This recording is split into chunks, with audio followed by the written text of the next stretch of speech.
melakukan penjualan angsuran itu bisa menarik minat pembeli ya untuk membeli barang dagangan kita, karena mungkin ada beberapa pembeli yang notabene dia tidak memiliki daya beli yang cukup ketika hendak membeli secara cash gitu. Sehingga bagaimana caranya perusahaan meningkatkan penjualannya? Salah satunya bisa menggunakan yang namanya penjualan angsuran. Nah, sambil menunggu Ibu membuka file yang masih belum terbuka ini ya, masih loading. Mari kita berdoa dulu sesuai dengan kepercayaan kita masing-masing, dan mohon untuk teman-teman yang sekarang sedang mendengarkan saya sambil berkendara, mohon ditutup saja ya. Nanti teman-teman bisa gabung lagi setelah sampai rumah. Ini posisi teman-teman ada di mana? Di rumahku. Ya, kita berdoa dulu sesuai dengan kepercayaan kita masing-masing. Berdoa dipersilakan.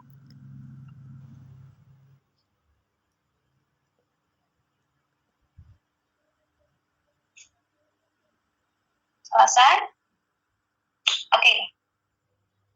Teman-teman silakan dibuka ya buku warna kuningnya di halaman 7. Sambil ini kok filenya dibuka masih muter-muter terus ya. Teman-teman sudah dibuka bukunya halaman 7 terkait dengan penjualan angsuran kasus pada PT Matahari? Sudah. Oke, bagus. Yuk, Ibu bacakan dari sini, teman-teman bisa sambil melihat bukunya ya. PT Matahari memulai usahanya pada tanggal 1 Januari 2015, di mana perusahaan didirikan di kota Yogyakarta, tepatnya adalah di Jalan Godean nomor 97. PT Matahari bergerak di bidang perdagangan mebel dan peralatan kantor, di mana penjualannya dilakukan secara tunai dan secara angsur. Berarti diingat-ingat teman-teman bahwa PT Matahari ini dia melakukan 2 jenis penjualan. Yang pertama adalah penjualan tunai, dan yang kedua adalah penjualan tunai hasil usahanya. Maka PT Matahari memisahkan pembukuan antara transaksi penjualan tunai dan transaksi penjualan angsuran. Pencatatan persediaan menggunakan metode fisik. Berikut ini adalah kebijakan perusahaan yang nanti akan saya bahas ketika saya sudah masuk ke instruksi kasus 2, instruksi B. Nah, sekarang kita fokus dulu. Silakan teman-teman buka ke halaman 8. Nah, di halaman 8 kalau kamu lihat instruksinya, ada berapa instruksi, Nak? Ada berapa instruksi, Nak? 9. Iya. Ada instruksi A sampai F. Ya. 6 ya. Ada 6 instruksi A sampai F. Nah, siapa ini teman-teman yang masih nyala mikrofonnya? Dinyalakan mikrofonnya ketika mau ngomong aja ya, Nak ya. Setelah ini baru dibisukan lagi. Nah, jadi nanti kita akan mengerjakan 6 instruksi di kasus 2 ini dari A sampai F. Tetapi kalau kamu lihat instruksi B, ternyata instruksi B beranak ya, ada 15 poin. Nah, di situ kita akan bahas satu persatu, yaitu kita akan mulai dulu dengan mengerjakan instruksi A, karena untuk mengerjakan instruksi B butuh data dari instruksi A. Nah, oke, kita baca. Instruksi A itu kita diminta apa sih? Oh, kita diminta untuk menghitung tingkat laba atas penjualan tunai dan tingkat laba atas penjualan angsuran PT Matahari selama tahun 2017. Oke. Artinya apa? Artinya di kasus 2 yang instruksi A ini, kita nanti akan mencari 2 poin. Apa itu? Yang pertama adalah tingkat laba atau prosentase laba kotor atas penjualan tunai dan prosentase laba kotor atas penjualan angsuran. Apakah jawaban yang sudah Ibu share sudah teman-teman tulis di buku yang warna merah? Sudah, Bu. Sudah. Oke, berarti kita akan mulai ya. Yang pertama adalah kita akan menghitung prosentase laba kotor atas penjualan tunai. Oke. Yuk, yang pertama di sini kamu bisa lihat ya, Nak ya. Kalau Ibu terlalu cepat atau suaranya ndet atau layarnya tidak terlihat tiba-tiba hitam atau hilang, kamu langsung bilang ya nak ya, jangan diem aja ya nak. Oke? Oke, Bu. Oke, yuk. Nah, di sini kita bisa melihat bahwa yang pertama penjualan tunai. Penjualan tunainya berapa? 1,26 miliar. Dari mana kita tahu? Dari halaman 8. Di situ ada keterangan ya. Ada berapa penjualan di situ di halaman 8 nah? Ada 2, Bu. Oke, betul sekali ada 2. Yang pertama adalah penjualan tunai sebesar 1,26 M dan yang kedua adalah penjualan angsuran senilai 2,65 M. Oke, nah artinya apa? Ketika kita mau menghitung persentase laba atas penjualan tunai, berarti kita harus totalkan dulu penjualannya. Nah, jadi kalau mau cari laba itu kan penjualan bersih dikurangi HPP. Kalau mau cari laba kotor, berarti kita totalkan dulu penjualannya. Nah, karena penjualannya ada 2, yaitu penjualan tunai dan penjualan angsuran, maka ditotal dulu. Tapi yang jadi masalah adalah kita mau cari persentase laba kotor atas penjualan tunai dulu. Maka ketika kamu tuliskan di sini penjualan tunai senilai 1,26 M, kemudian ditulis lagi penjualan angsuran 2,65 M, tidak ditaruh di sini, tapi naruhnya di sini. Kenapa? Karena penjualan tunai dan penjualan angsuran tidak boleh langsung dijumlahkan. Harus dikonversi dulu. Artinya dikonversi apa, Bu? Berarti diubah dulu menjadi penjualan tunai. Kenapa? Dan dijumlahkan sama-sama tunai. Karena yang akan kita hitung pertama itu adalah tingkat laba kotor atas penjualan tunai. Maka penjualan angsuran senilai 2,65 M ini harus diubah dulu, harus dikonversi dulu menjadi penjualan tunai. Oke? Sampai sini paham? Logikanya bisa masuk, nah? Bisa, Bu. Oke, nah lalu bagaimana cara kita mengkonversi penjualan angsuran menjadi penjualan tunai? Nah, sekarang Ibu tanya, teman-teman kira-kira kalau kamu mau beli motor baru nih di showroom, kamu bisa loh beli motor itu secara cash, tapi biasanya marketingnya malah pengen kamu beli secara angsuran. Kira-kira kenapa ya? Ada yang bisa jawab? Sebutkan nama. Saya. Siapa namanya? Meta Sylvia. Meta Sylvia. Jangan-jangan kerja di showroom nih. Kerja di mana? Kerja di distributor Pugasari. Distributor Pugasari. Oke. Gimana? Menurut pendapat Mbak Meta, kenapa sih marketing di showroom itu lebih senang kalau pelanggannya itu pada beli angsur, tidak beli tunai ya? Kalau beli tunai ya tetap dilayani gitu kan, tapi biasanya disodorkan, ini Pak kalau misalkan beli angsur bla bla bla bla bunganya sekian bla bla bla. Silahkan Mbak Meta. Karena biasanya kalau kita beli angsuran itu nanti laba yang didapat dari perusahaan itu akan lebih besar. Oke, sekarang kalau Ibu tanya lagi, kenapa ketika pembeli secara angsur laba yang didapat perusahaan akan lebih besar, itu kenapa? Karena kan perusahaan akan mengeluarkan modal yang lebih besar, uangnya kan ngendep di pelanggan ya Bu biasanya ya. Jadinya kita akan mendapatkan laba yang besar. Oke, sehingga maka perusahaan itu akan menetapkan harga penjualan angsuran lebih besar atau lebih kecil dari penjualan tunai? Lebih besar. Oke, padahal kalau kita posisinya adalah pembeli, ketika kita mau beli tunai dengan beli kredit itu jauh lebih mahal ya? Yang angsuran. Tetapi kenapa kok pada banyak minat? Karena tadi bahwa tidak setiap pembeli atau memiliki daya beli yang tinggi untuk melakukan pembelian secara tunai. Nah, terbukti kamu lihat ya, ketika kita mau ngitung tingkat laba atas penjualan tunai, maka penjualan angsuran ini kan harus dikonversi dulu tuh menjadi penjualan tunai. Nah, cara mengkonversinya bagaimana? Cara mengkonversinya adalah 2,65 miliar ini dibagi 106%. Bu, kenapa sih harus dibagi 106%? Kamu bisa lihat di halaman 7 kebijakan perusahaan yang nomor 1, Nah, untuk transaksi penjualan angsuran sudah dilihat halaman 7 kebijakan nomor 1? Sudah dibuka. Untuk transaksi penjualan angsuran, harga jual mebel ditetapkan sebesar 106% dari harga jual tunai. Maka ketika penjualan angsuran ini dia mau dikonversi atau dia mau diubah menjadi penjualan tunai, maka 2,65 M ini harus dibagi dengan 106%. Hasilnya berapa, Nak? 5M. Coba deh diproduksi. Ketika penjualan angsuran nilainya 2,65M, tapi setelah dikonversi jadi tunai nilainya berapa?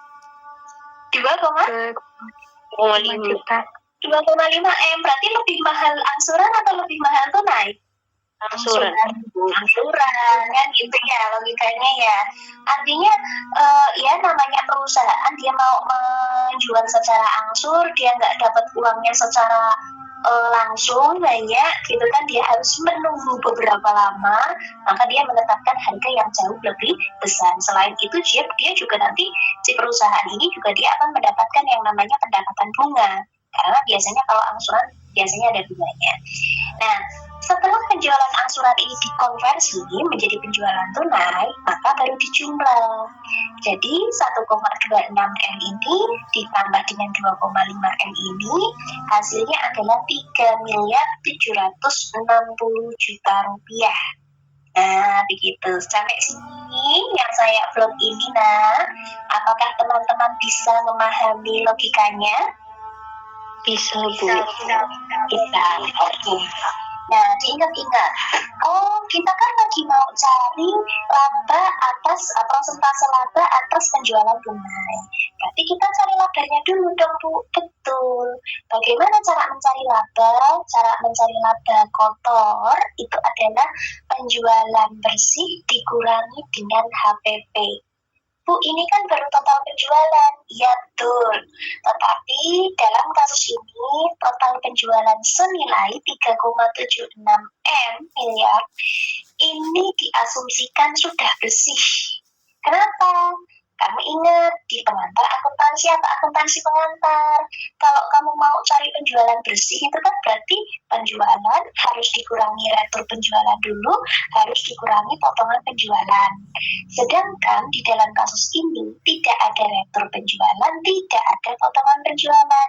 Jadi diasumsikan total penjualan ini adalah penjualan penjualan bersih. Oke. Nah, kalau ini kita sudah ketemu nih penjualan bersih, terus diapakan? Harus dikurangi harga pokok penjualan. Harga pokok penjualan. Sehingga nanti akan ketemu yang namanya laba kotor penjualan tunai.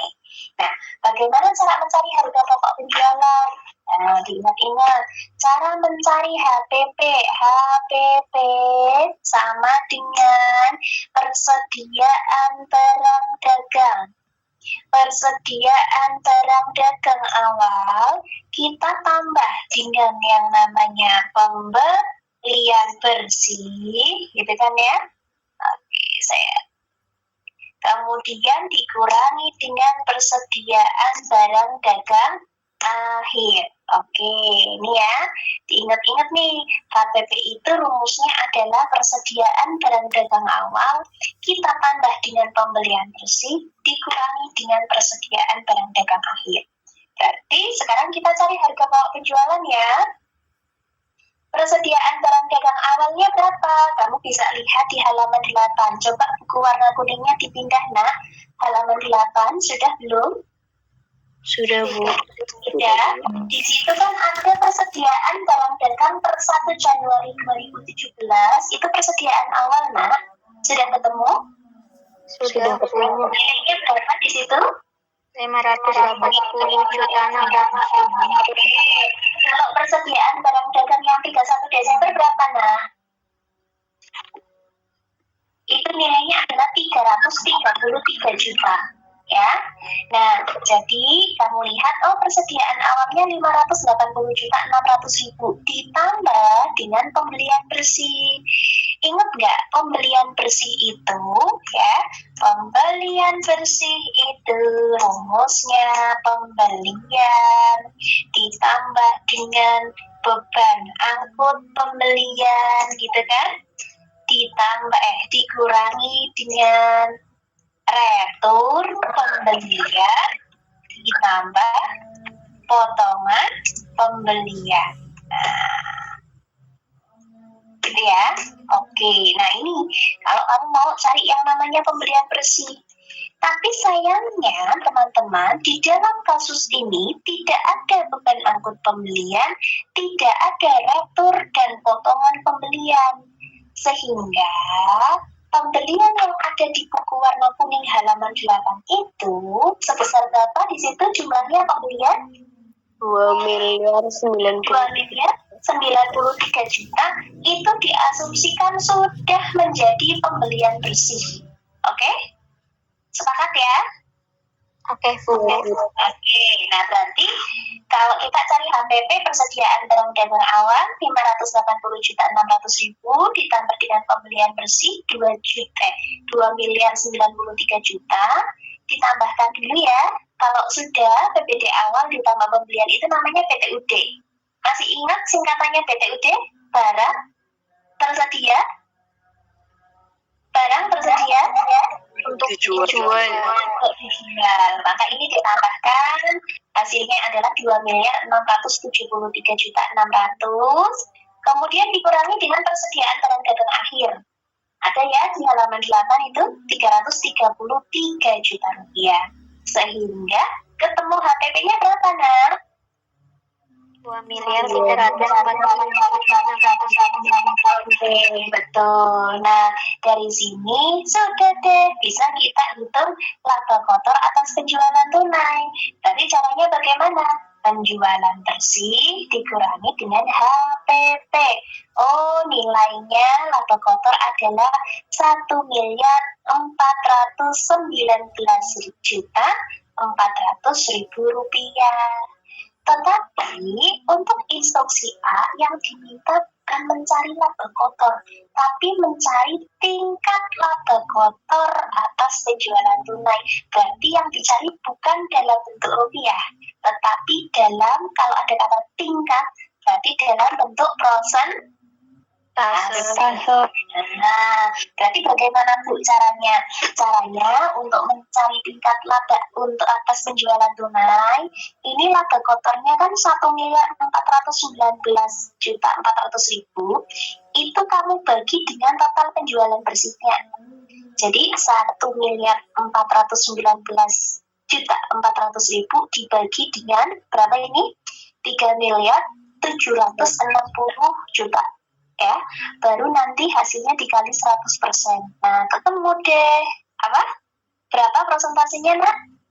Tingkat laba kotor untuk penjualan tunai 37,75%.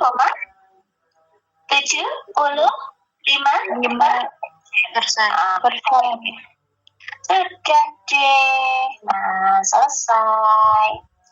Berarti kalau kamu mau cari gitu ya. Nah, terus, berarti ini, berarti kalau kamu mau cari jadi prosentase laba itu sama dengan, bisa, ini ya, kan kita sudah ketemu nih, tingkat laba atas penjualan tunai hasilnya adalah 37,75. Sedangkan di instruksi A kita diminta untuk mencari dua. Yang pertama adalah tingkat laba untuk penjualan tunai, yang kedua tingkat laba untuk penjualan Penjualan angsuran. Penjualan angsuran. Nah, ini ya, sampai sini yang Ibu blok ini kita sudah ketemu tingkat laba untuk penjualan tunai. Nah, sekarang kita akan menghitung bagaimana sih cara menghitung tingkat laba untuk penjualan angsuran. Nah, caranya seperti ini. Yang pertama adalah kamu harus cari dulu harga pokok penjualan. Loh Bu, kan kita tadi sudah hitung harga pokok penjualan. Iya betul, kita tadi sudah menghitung bersama-sama harga pokok penjualan sebesar 2.340.600.000. Tetapi kan itu dalam bentuk rupiah. Nah, bagaimana Bu untuk mencari bagaimana untuk mencari prosentasenya? Nah, yang pertama kalau kamu ingin mengetahui berapa tingkat laba untuk penjualan angsuran, kamu cari prosentase HPP. Nah, cari prosentase HPP itu caranya bagaimana? Caranya adalah kalau prosentase laba itu kan rumusnya adalah prosentase. Ini saya jelaskan ya, kenapa kok rumusnya jadi 100% dikurangi 37,75. Jadi saya jelaskan di awal. Prosentase laba itu kan rumusnya adalah prosentase penjualan bersih dikurangi dengan prosentase HPP. Nah, dikurangi dengan prosentase HPP kan begini. Nah, artinya kalau prosentase laba sama dengan prosentase penjualan bersih dikurangi prosentase HPP, artinya kalau kita mau mencari prosentase HPP, maka caranya adalah prosentase penjualan bersih ya 100% dikurangi dengan prosentase laba. Labanya tadi di penjualan angsuran kan 37,75 ya Nak ya. Berarti HPP-nya berapa persen Nak? Berarti HPP-nya berapa persen? 2,25%. Nah, sekarang kita akan menghitung berapakah tingkat laba untuk penjualan angsuran. Caranya seperti ini. Yang pertama, kita tulis dulu penjualan angsuran berapa, tetapi bukan penjualan angsuran yang sudah dikonversi jadi tunai, bukan. Pure penjualan angsurannya berapa? 2,65 miliar. Coba dicek di buku, betul atau salah? Betul. Betul? Oke. Nah, kemudian kita cari HPP-nya. Bagaimana mencari HPP?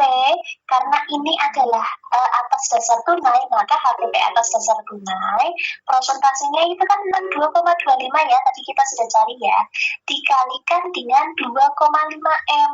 Bu, 2,5 M itu dari mana? Dari sini. Ya, penjualan angsuran yang sudah dikonversi menjadi penjualan tunai. Nah, dikali hasilnya adalah 1.556.250.000.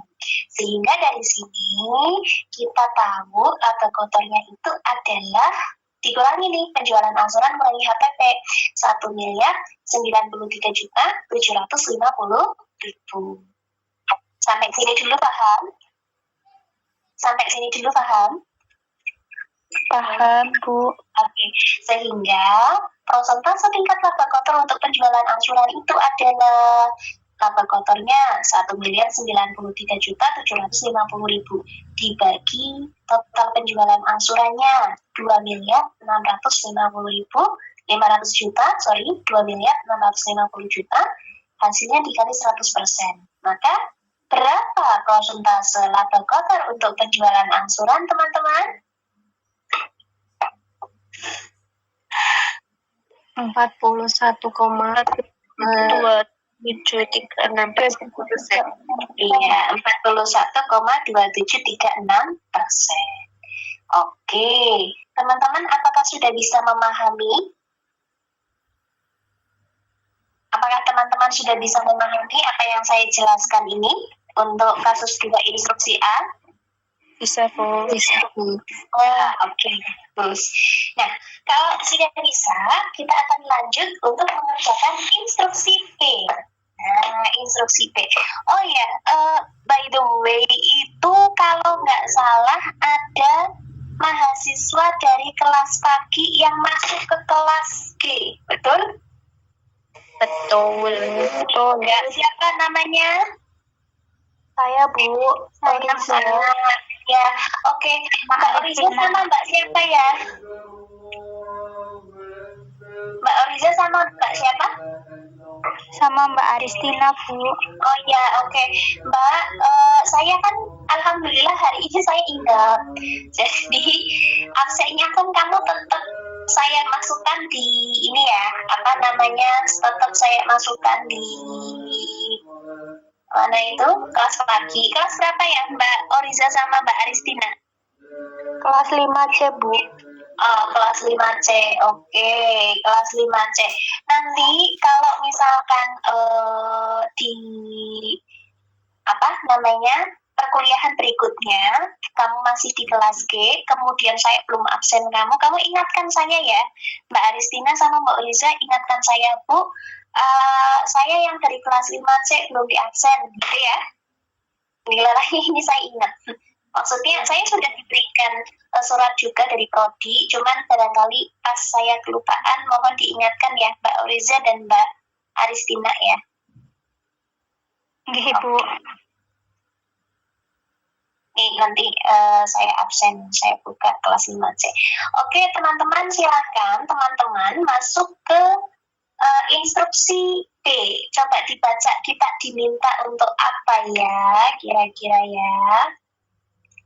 Membuat jurnal yang diperlukan untuk mencatat transaksi yang terjadi tahun 2017.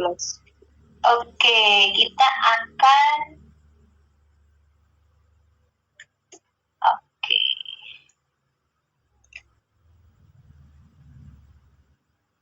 kasih warna kuning.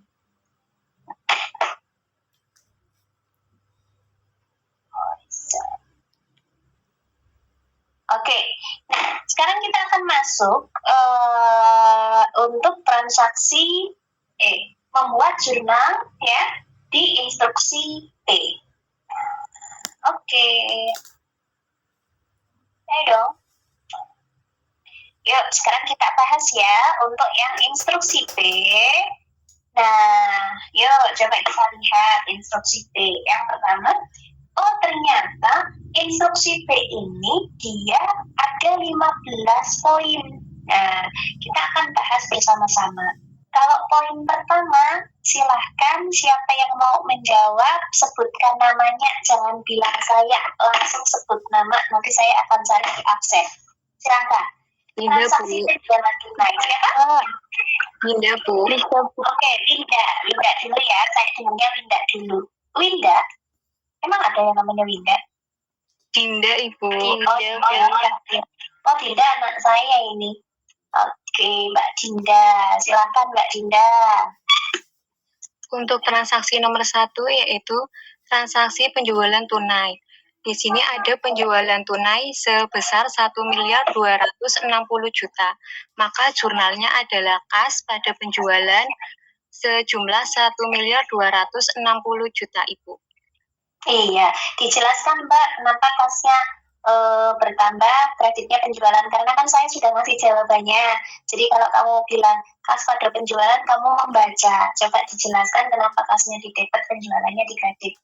Ya, kas di debit karena ada penjualan, maka kita sebagai perusahaan menerima kas sebesar 1.260.000.000 dan kita melakukan penjualan sebesar 1.260.000.000. Seperti itu, Bu. Maka kasnya menerima, berarti kasnya bertambah, penjualannya juga bertambah. Oke, terima kasih Mbak Dinda. Oke, teman-teman, berarti untuk yang kelas malam teman-teman belum mencatat ya, belum mencatat jawabannya ya Nak, betul? Sudah di sudah di-share. Ibu kemarin nge-share jawabannya sampai instruksi berapa Nak?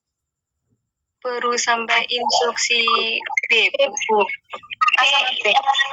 A sama B doang ya? Oh iya, oke. Oke, untuk yang kelas C Mbak Oriza sama Mbak kalau siapa jenenge Arsinta, siapa ya jenenge tadi? Oriza sama Aristina Ibu. Ya, oke. Nanti untuk Mbak Oriza sama Mbak Aristina menyesuaikan kelas 5G nggak apa-apa ya, Nak? Iya Bu, nggak apa-apa. Materinya menyesuaikan ya. Surat. Oke, transaksi penjualan angsuran. Nah, kamu lihat nah, di halaman 8 itu, penjualan angsurannya itu adalah berapa itu? Penjualan angsurannya berapa itu? 2 miliar. 250 juta. Iya, betul. Berarti ketika terjadi penjualan angsurannya bertambah. Penjualan angsuran bertambah, dia posisinya adalah kredit. Nah, sekarang Ibu minta teman-teman buka halaman 7.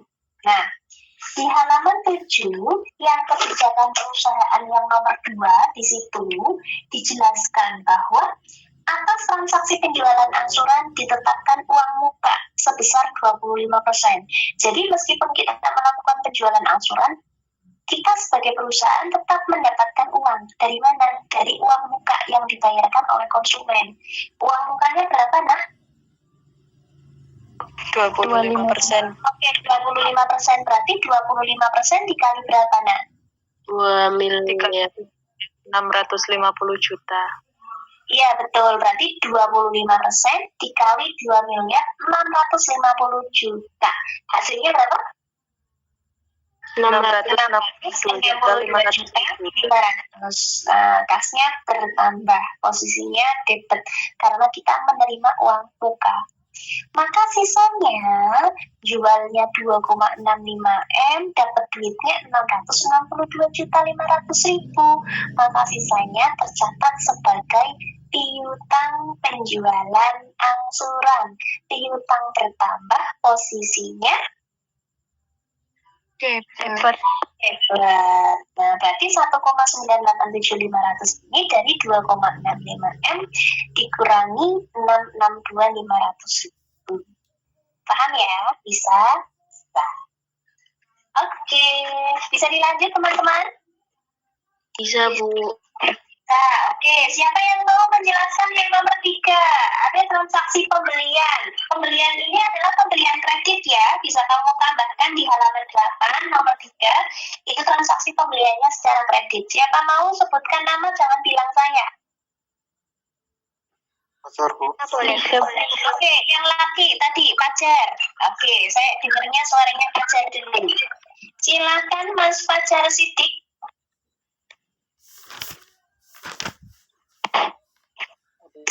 Si pembelian secara kredit ke pembelian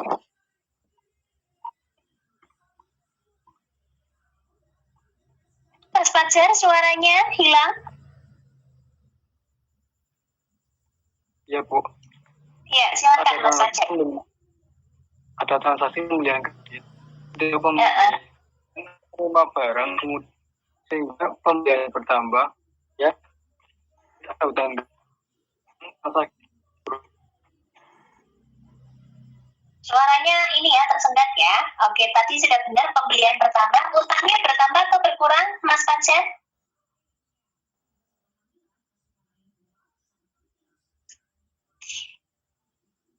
Mas Pajar, boleh diketikkan di jawabanmu. Kamu mau ngomong apa? Coba diketikkan di chat Gmail, kolom chat. Coba diketikkan di kolom chat karena suaranya tersendat-sendat. Kemudian saya juga minta keterangan dari Mas Fajar. Kalau suaranya Mas Fajar di tempat saya kan tersendat-sendat. Kalau suara saya di tempat Mas Fajar bagaimana? Tersendat-sendat atau jelas? Kalau tersendat-sendat juga, saya akan mematikan kamera yang ada di sini. Barangkali ngaruh.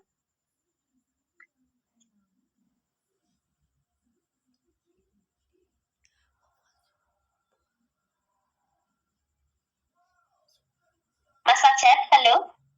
Halo Bu, maaf Bu, sinyalnya susah. Iya, nggak apa-apa. Kamu ketikkan aja, nak.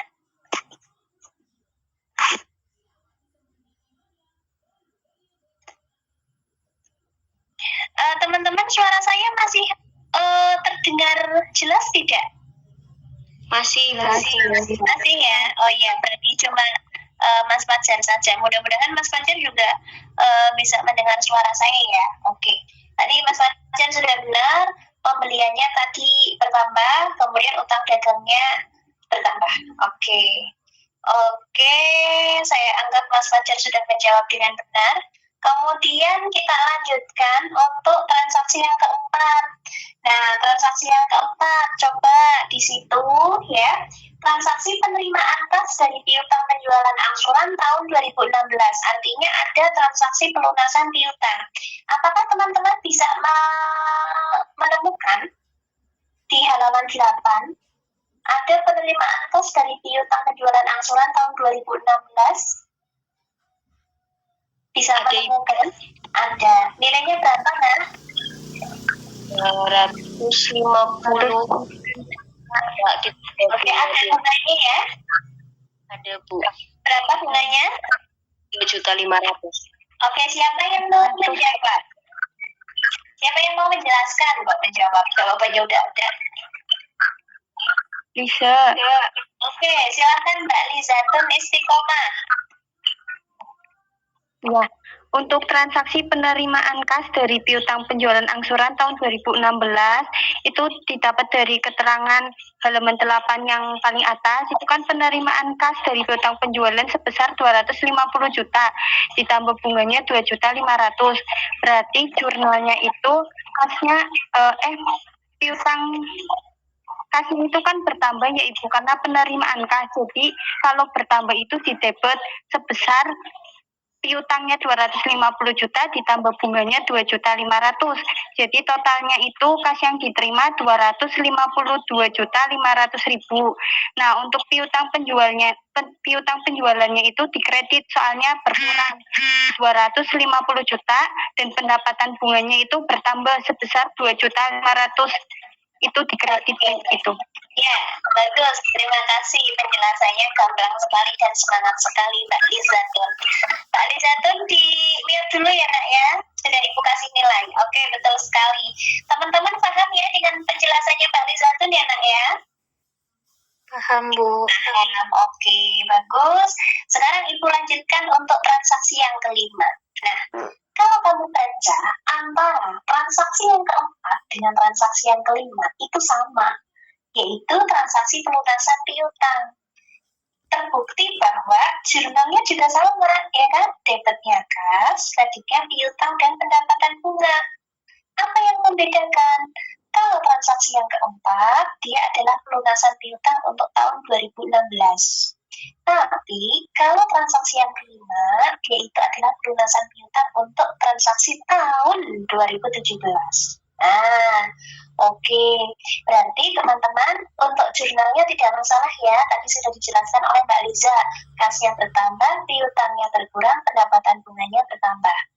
Yang akan menjadi masalah di sini, yang akan Ibu jelaskan di sini adalah itu angka-angkanya dari mana. Teman-teman, apakah sudah disiapkan kalkulatornya? Sudah, Bu. Sudah, oke. Jadi teman-teman, transaksi tanggal 5 ini dia ada kaitannya dengan transaksi tanggal 2. Jadi transaksi tanggal 2 itu kan adalah transaksi penjualan angsuran, di mana ketika kita melakukan penjualan angsuran itu, maka akan muncul yang namanya piutang dagang. Betul atau betul? Betul. Oke, coba sekarang Ibu minta teman-teman cek jurnal yang kedua, piutangnya itu berapa, kemudian ditulis di kalkulator. Nah, berapa piutangnya? 1.987.000. Oke, 1.987.500.000. 500-nya jangan ini ya, jangan dihilangkan loh. Nanti dihitung beda. Sudah? Nah, kalau sudah, kamu lihat halaman 7, nah. Lihat halaman 7 yang kebijakan perusahaan yang nomor 3, bahwa sisa harga kontrak itu dibayar secara angsuran. Jadi piutangnya itu dia akan dibayar diangsur sebanyak berapa kali? 15 kali. Nah, berarti sekali angsur berapa? Kalau piutangnya 1.987.500.000 kok ternyata mau diangsur 15 kali, maka sekali ngangsur berapa, Nak? 132.500. Itu 132.500.000 sehingga sekali ngangsur piutangnya adalah 132.500.000. Kalau kita menerima pelunasan piutang kan piutangnya berkurang ya. Sampai sini jelas? Sampai sini jelas? Jelas. Oke. Jadi dari piutang yang ada di nomor 2 itu dibagi dengan 15 kali. Kenapa 15 kali? Karena di dalam kebijakan perusahaan halaman 7 nomor 3 disebutkan bahwa piutang itu akan diangsur sebanyak 15 kali. Nah, kemudian kita lihat pendapatan bunga ini dari mana? Nah, itu ada di kebijakan perusahaan nomor 4 bahwa bunganya itu ditetapkan berapa persen? 1%. Bunganya adalah ditetapkan sebanyak 1%, berarti 1% dari piutang tadi yang nomor 2, 1.987.500.000 itu kamu kalikan dengan 1% atau dikali 0,01. Nah, hasilnya adalah 19.875.000 rupiah. Begitu, sehingga uang yang masuk totalnya dari pelunasan piutang beserta dengan bunganya, uang yang masuk kas bertambah sebesar 152.375.000 hasil dari pertambahan piutang dan pendapatan. Nah, Bu, kenapa kok jurnal yang sama dengan angka yang sama ditulis 3 kali? Karena kalau kamu lihat di instruksi B yang kelima itu di situ sebelum terjadi kegagalan kontrak itu ada 3 kali angsur. Jadi soalnya itu minta untuk menuliskan jurnal pelunasan piutang untuk 3 kali angsuran, sehingga ditulis 1, 2, 3. Nah, begitu. Bisa dipahami, Nak? Bisa, Bu. Bisa, oke. Apakah sampai sini ada yang mau ditanyakan atau bisa Ibu lanjutkan? Lanjut. Lanjut, oke. Coba teman-teman buka yang halaman 8, transaksi yang nomor 6, itu bunyinya apa nih? Transaksi kegagalan kontrak. Transaksi kegagalan kontrak. Bu, maksudnya transaksi kegagalan kontrak itu gimana? Nah, jadi itu kan di transaksi kegagalan kontrak itu, jadi itu ya, dulu di nomor 2 itu kan kita melakukan penjualan angsuran ya. Penjualan angsurannya sebesar berapa itu? 2.650.000.000, Bu. 2.650.000.000. Nah, kan kita itu di transaksi tanggal 2 itu kan kita melakukan penjualan angsuran senilai 2,65 M, ya kan? Nah, ternyata dari istilahnya saya sudah jual nih ke kamu sebesar 2,65 M. Ternyata ada yang gagal. Coba yang gagal berapa? Lihat lihat informasi tambahan yang nomor 2, informasi tambahan halaman 8 yang nomor 2. Coba dibaca sayang. Kontrak sudah ketemu? Informasi tambahan nomor 2 halaman 8. Ada kontrak penjualan angsuran yang gagal nilai 10.600.000. Oke, jadi dari total penjualan angsuran 2,65 M itu ternyata gagal 10.600.000. Ibarat kata ya, Ibu ilustrasikan ketika Ibu melakukan penjualan tunai, ketika Ibu melakukan penjualan angsuran kepada kamu, Ibu kan menyerahkan barang dagang Ibu ke kamu, betul tidak? Kalau saya jual barang ke kamu, Ibu menyerahkan barang dagang ke kamu, betul? Betul. Ya, betul. Dijawab kalau orang tua bilang tuh ya. Nah, kalau dalam hal-hal seperti ini saya pengen dianggap tua ya. Soalnya biar didengerin. Nah, ketika saya jual barang ke kamu, saya menyerahkan barang dagang ke kamu. Ternyata ada sebagian kecil yang gagal. Berarti kamu harus menyerahkan balik persediaan barang dagang yang gagal kan? Betul tidak? Ya, Bu. Ya, sehingga untuk saya perusahaan, barang dagang saya akan bertambah atau berkurang? Bertambah. bertambah. Makanya di sini persediaan barang dagangnya bertambah. Posisinya ada di sebelah debit. Begitu. Paham? Paham, Bu. Tetapi Bu, kenapa kok yang dituliskan tidak 10.600.000? Katanya yang gagal 10.600.000. Lah kok persediaan barang dagang yang masuk ke kita, ke perusahaan itu cuma 4.100.000. Diingat-ingat teman-teman, 10.600.000 adalah jumlah kontrak yang gagal, senilai harga jual kita kepada pembeli. Tapi ketika persediaan barang dagang kita bertambah ke kita lagi, posisinya bukan 10.600.000 karena 10.600.000 itu harga penjualan. Tetapi yang ditulis adalah 4.100.000 sebagai harga perolehan, sebagai harga beli kita, gitu loh. Nah, dari mana angkanya? Kamu bisa lihat di halaman 8 itu ya, di persediaan barang dagang 31 Desember bagian penarikan kembali. Nah, itu nilainya berapa tuh? Penarikan kembali. 4.100.000. 4.100.000. Sampai sini dulu paham yang saya warnai kuning? Paham, Bu. Paham, oke. Nah, saya kasih tanda petik ya. Set.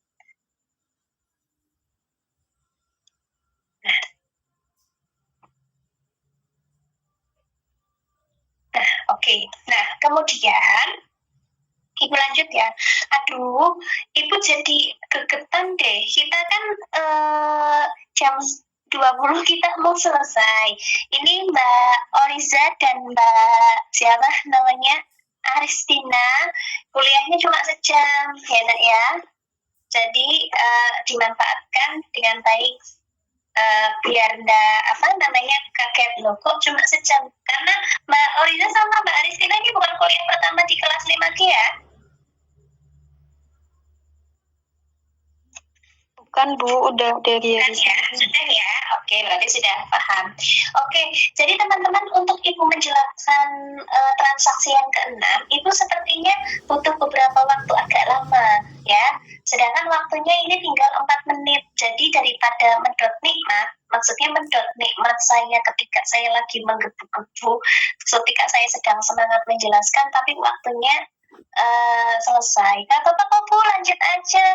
Ya nggak gitu juga karena kasihan teman-teman 5H sudah menunggu ya. Jadi Ibu putuskan terkait dengan transaksi yang nomor 6, kita lanjutkan saja untuk minggu depan ya Nak ya, nggak apa-apa? Nggak apa-apa Bu. Gitu. Lagian kamu juga mau kuliah lagi kan?